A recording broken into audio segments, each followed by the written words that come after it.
अस्सलाम वालेकुम व्यूअर्स, उम्मीद करता हूँ सब खैरियत से होंगे। आज हमारा डिस्कशंस का टॉपिक है what is communications, it's components, it's barrier and importance.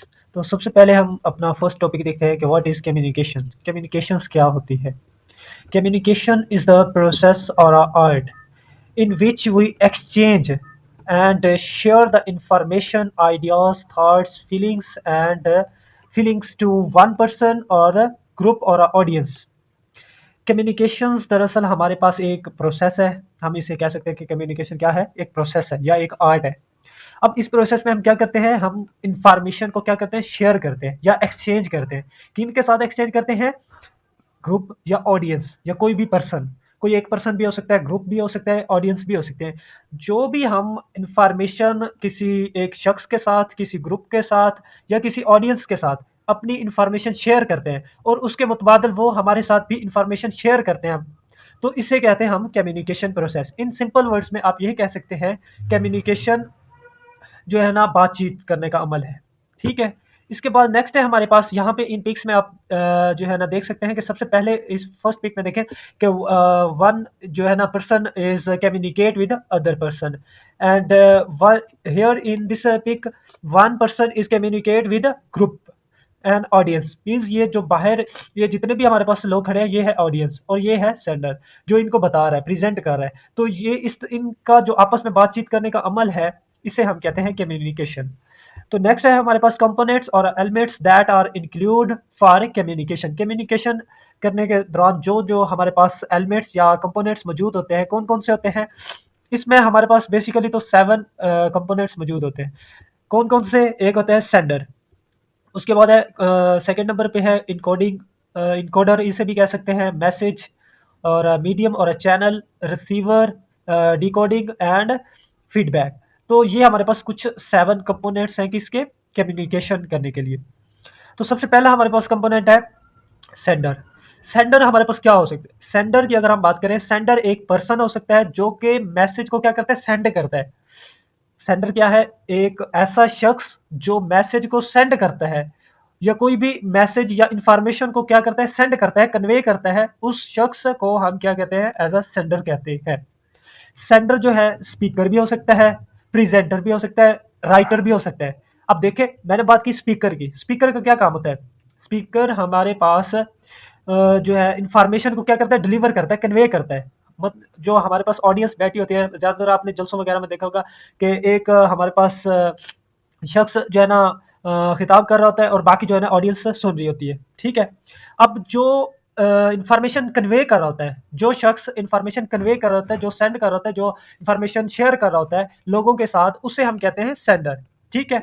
In other words हम ये कह सकते हैं कि जो वो शख्स है वो हमारे पास कम्युनिकेशन स्टार्ट करने वाला फर्स्ट जो है हमारे पास इनिशिएटर, हम उसे कह सकते हैं। उस शख्स को हम कम्युनिकेशन प्रोसेस में इनिशिएटर भी कह सकते हैं। तो यहाँ पे हम देखते हैं कि sender, the person who send the message, the person who send the message. यहाँ पे आप ये भी लिख सकते हैं कि the person who deliver the message और information is known as sender. The sender may be a speaker. ये क्या हो सकता है? स्पीकर भी हो सकता है, राइटर भी हो सकता है, प्रेजेंटर भी हो सकता है और एक्टर भी हो सकता है। नेक्स्ट है हमारे पास द पर्सन, वो जो शख्स है, और आइडेंटिटी हु इनिशिएट और start the communication process by creating or formulating the text or a message and convey or send the message or information or express the thoughts feelings to other। तो इसमें वही सारी बात वही कह रहा है कि इसमें यहाँ पे आप देख भी सकते हैं कि ये हमारे पास एक राइटर बैठा है। इसने क्या कर रहा है? इसने मैसेज टाइप किया है। ठीक है, मैसेज क्रिएट किया है। मीन्स यहाँ पे देखें कि मैंने वर्ड यूज किया है क्रिएटिंग और फॉर्मुलेटिंग द टेक्स्ट। जैसे ये जो है ना टेक्स्ट लिखता है, ये हमारे पास राइटर जो है ना जब टेक्स्ट लिखेगा ये टेक्स्ट क्रिएट कर देगा और टेक्स्ट क्रिएट करके फिर ये किसी को अदर किसी पर्सन को क्या करेगा? सेंड करेगा। क्या करेगा? Convey or send the message और information to the other one. किसी और को जब ये मैसेज या इंफॉर्मेशन या टेक्स्ट किसी दूसरे शख्स को शेयर करेगा और ये जो शेयर करने वाला शख्स है इसको हम क्या कहते हैं? सेंडर के तौर पर रिप्रेजेंट करते हैं, सेंडर के तौर पर लेते हैं। ठीक है। यहाँ पे ये जो आप देख सकते हैं कि ये जो है ना मोबाइल फोन पे टेक्स्ट कर रहा है, मीन्स ये किसी को मैसेज कर रहा है, किसी को मैसेज कर रहा है और जो मैसेज करने वाला होता है हम उसे कह देते हैं इन सिंपल वर्ड्स में सेंडर। ठीक है, पैगाम भेजने वाला। उसके बाद सेकंड नंबर पे है encoding. Encoding the process of formulating the message in a way that can be easily understood by instead the audience. Encoding एक इस इनकोडिंग वाले प्रोसेस में होता क्या है कि इनकोडिंग प्रोसेस में वो जो है ना ऑडियंस के लिए इस तरह से मैसेज को फॉर्मेट करता है, मैसेज को इस तरह से लिखता है ताकि जो ऑडियंस है वो आसानी के साथ उनको समझ सके। ठीक है, मीन्स हम इन सिंपल वर्ड्स में ये भी कह सकते हैं कि चूजिंग द वर्ड्स, ऐसे आसान वर्ड्स का इस्तेमाल करना चाहिए जो अगला बंदा समझ सके, या ऐसे सिंबल्स का इस्तेमाल करना चाहिए जो अगला बंदा समझ सके, इजिली उनको उसको समझ आ जाए। ठीक है, और other means to convey the message effectively, मतलब जो वो मैसेज दे रहा है ना, वो मैसेज क्या होना चाहिए, आसान होना चाहिए, इजी वर्डिंग होना चाहिए जो अगला बंदा समझ भी सके। इसकी सिंपल वर्डिंग में हम ये भी कह सकते हैं कि सपोज करें एक बंदा है, उसे समझ आती है उर्दू की, ठीक है, एक दूसरा शख्स है वो आता है, वो कहता है कि उसको ना इंग्लिश में बात करता है। ठीक है, अब जो इंग्लिश में बात कर रहा है उस उर्दू वाले भाई को तो समझ नहीं आएगी ना, क्यों नहीं आएगी, क्योंकि उसे उर्दू नहीं आती। तो ये क्या हो जाएगा, ये बैड कम्युनिकेशन हो जाएगा, इससे कम्युनिकेशन नहीं होगी। अगर वो उर्दू वाला शख्स, उसको चाहे इंग्लिश आती भी है तो वो उर्दू में ही बात करेगा, दोनों अगर उर्दू में बात करेंगे तो वो क्या होगा, उसको ज्यादा समझ आएगी, वो चीजों को अंडरस्टैंड कर लेगा, उसके लिए आसानी होगी वो उर्दू को समझना। तो इसको कहते हैं हम इनकोडिंग।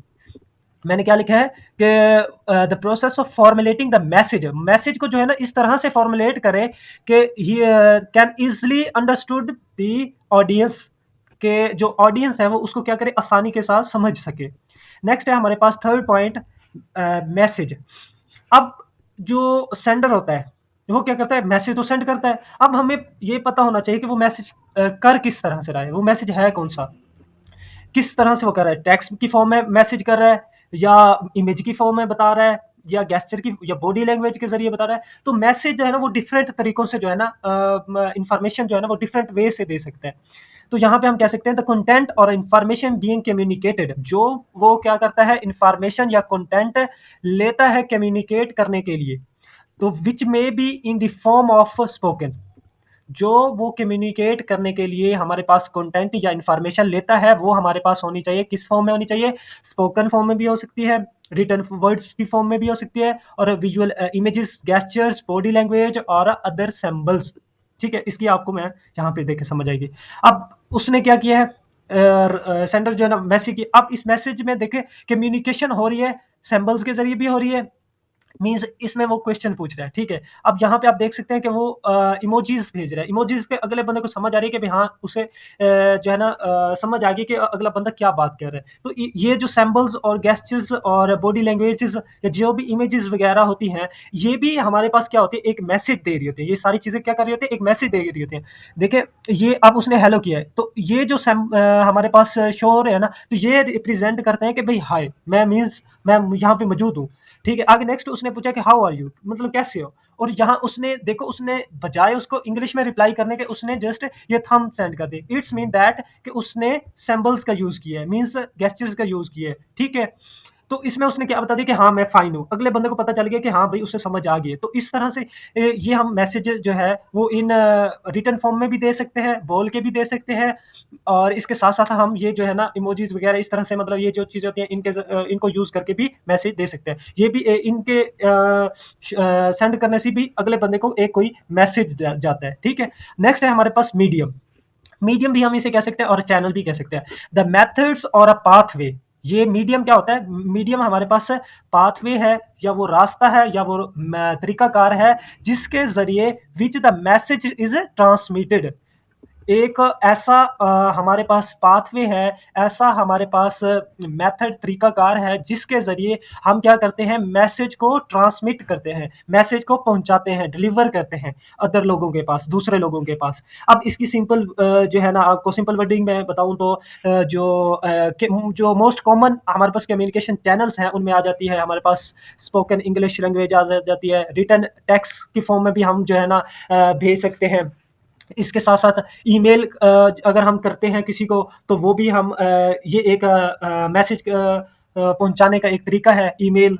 और इसके साथ साथ मीन्स दैट कि हम बहुत सारे तरीकों से वीडियो कॉल्स के जरिए और बॉडी लैंग्वेज के जरिए फ़ोन कॉल, जैसे कि हम सपोज हम रोज़मर्रा लाइफ में हम कहते हैं कि अभी किसी को अगर हम सबसे पहले कॉल करते हैं कि भाई ये हमारा मसला है, तो अगले बंदे को पता चल जाती है कि हाँ, तो वो जो आप लोग फ़ोन कॉल पे कम्युनिकेशन कर रहे होते हो, तो वो किसके ज़रिए कर रहे थे? फ़ोन के ज़रिए कर रहे थे ना, मोबाइल के ज़रिए कर रहे होते ना। और ये जो मीडियम है या ये जो मेथड है, ये जो पाथवे है, इस पाथवे को जो है ना, ये भी हमारे पास कम्युनिकेशन में इन्वॉल्व होते हैं। तो यहाँ पे देखिए, ये मैसेज है, मैसेज आप वीडियो कॉल कॉन्फ्रेंस के ज़रिए भी भेज सकते हैं सेंडर को, मेमोज़ की फ़ॉर्म में भी आप किसी को भेज सकते हैं, टेक्स्ट करके भी किसी को मैसेज दे सकते हैं। तो मैसेज आप डिफरेंट तरीकों से भी दे सकते हैं। तो ये आ जाता है, सारे तरीकाकार इस मीडियम में आएँगे, ठीक है? मीडियम वाले पर स्टेप में। तो नेक्स्ट है हमारे पास रिसीवर। अब ये हमें रिसीवर के क्या काम होता है, ये रिसीवर कौन होता है? जो जब हमारे पास ये रिसीवर दरअसल एक पर्सन भी हो सकता है, ऑडियंस भी हो सकती है, ग्रुप भी हो सकता है, जो कि मैसेज को क्या करते हैं, रिसीव करते हैं। कहाँ से रिसीव करते हैं? सेंडर से। इसको मैं आपको सिंपल वर्ड्स में ये कहूँ कि रिसीवर क्या है? रिसीवर एक पर्सन है, या ग्रुप है, होता हो सकता है, या ऑडियंस हो सकती है। रिसीवर क्या है? रिसीवर हमारे पास ग्रुप भी हो सकती है, एक पर्सन भी हो सकती है, ऑडियंस भी हो सकती है। जिसका क्या काम होता है? टू गेट और receive the message of sender. Sender का जो मैसेज आता है ना, इसका काम होता है उनको वो जो मैसेज है उसको रिसीव कर लेना। सपोज करें मैं आपको एक मेरे पास मुलाजिम रखा हुआ है, ठीक है? मैं उस मुलाजिम को कहता हूँ कि भाई ये मेरा काम है, मैं उसे कोई चीज़ दे देता हूँ, या मैं उसे कोई काम कह देता हूँ कि ये बात जो है ना, मैं उसको कोई बात कहता हूँ कि मैं कहता हूँ कि जाके ये अफजल भाई या कोई भी एक अदर पर्सन है, उससे जाके भेज दो, उसे जाके दे दो। वो क्या करेगा? वो मुझसे इंफॉर्मेशन लेगा और जाके जिस बंदे को देनी है उस बंदे को देगा। अब जब वो बंदा इंफॉर्मेशन रिसीव कर लेगा ना, तो उसे जो रिसीव करने वाला होगा उसे हम कहेंगे वो होता है रिसीवर, ठीक है? तो receiver decode and interpret the message understanding its meaning. और ये आपने मोस्टली इस टेलीविजन वगैरह में अगर आप देखो तो हमारे पास एक रिसीवर होता है जो क्या करता है, सिग्नल को कैच करके टेलीविजन को देता है, ठीक है? द नेक्स्ट है हमारे पास डिकोडिंग। अब डिकोडिंग एक ऐसा प्रोसेस है जिसमें वो जो रिसीवर होता है ना, वो रिसीवर जो है ना, रिसीवर का दिया हुआ, रिसीवर जो है ना, सेंडर का दिया हुआ मैसेज को अंडरस्टैंड करता है, उसको समझता है कि भाई हाँ, ये जो उसने मैसेज भेजा है मुझे, उसने क्या मैसेज भेजा है, और इसके वो इस मैसेज में कहना क्या चाह रहा है। तो ये सारी चीज़ें जो होती हैं वो आ जाती है डिकोडिंग में। डिकोडिंग क्या होती है? इसमें हम वो क्या करता है, अंडरस्टैंड करता है मैसेज को, क्या करता है, अंडरस्टैंड दी मैसेज और ट्रांसलेटिंग इट, मतलब वो इसको ट्रांसलेट करता है अपनी वर्डिंग में, अपनी मतलब वो सोच के साथ उसको सोचते हैं कि भाई उसने क्या मैसेज भेजा है, ठीक है? अब नेक्स्ट है हमारे पास लास्ट और फाइनल जो कंपोनेंट और एलिमेंट है, वो है फीडबैक।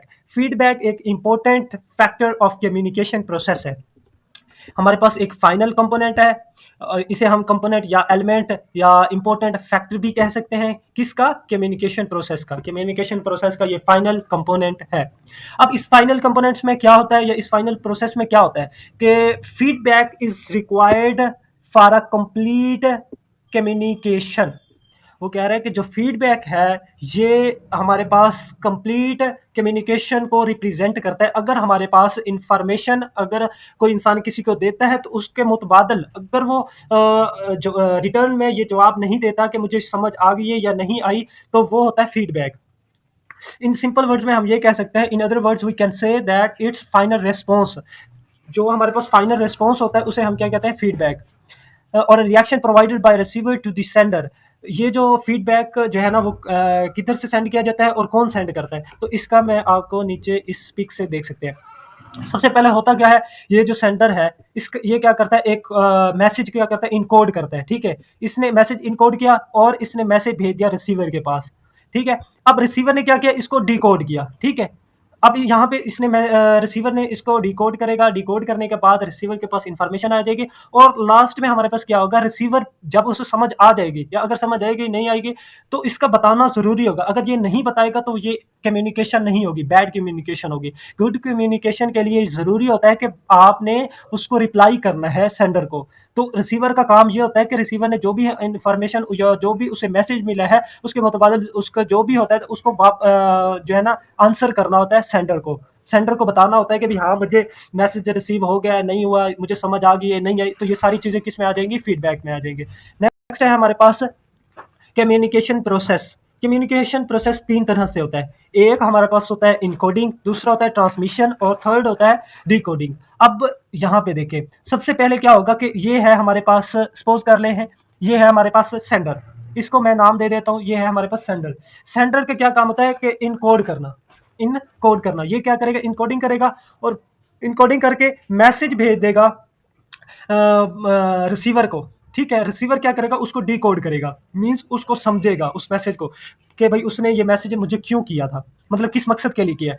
कि अगर कोई वो इन्फॉर्मेशन देना चाह रहा है, तो भेजना चाह रहा है, जो मैसेज भेजा है कि भाई ये इन्फॉर्मेशन आपको समझ आ गई या नहीं आई, तो इसका मुझे रिप्लाई करना।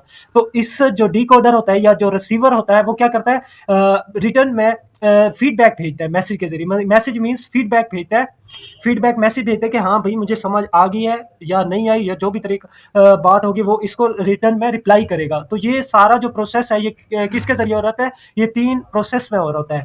इसने क्या करना है, इनकोड करना है और इस ट्रांसफर करेगा, इनकोड करके क्या करेगा, ट्रांसमिशन करेगा, भेज देगा। और नेक्स्ट हमारे पास जो डिकोडर होगा, डिकोडर इसे हम डिकोडर भी कह सकते हैं, रिसीवर भी कह सकते हैं, जो इसको डिकोड करके इसको रिटर्न में फीडबैक देगा। तो ये था हमारे पास प्रोसेस ऑफ कम्युनिकेशन प्रोसेस। ठीक है, कम्युनिकेशन प्रोसेस 3 तरह से होता है, इनकोडिंग, ट्रांसमिशन एंड डिकोडिंग। ठीक है।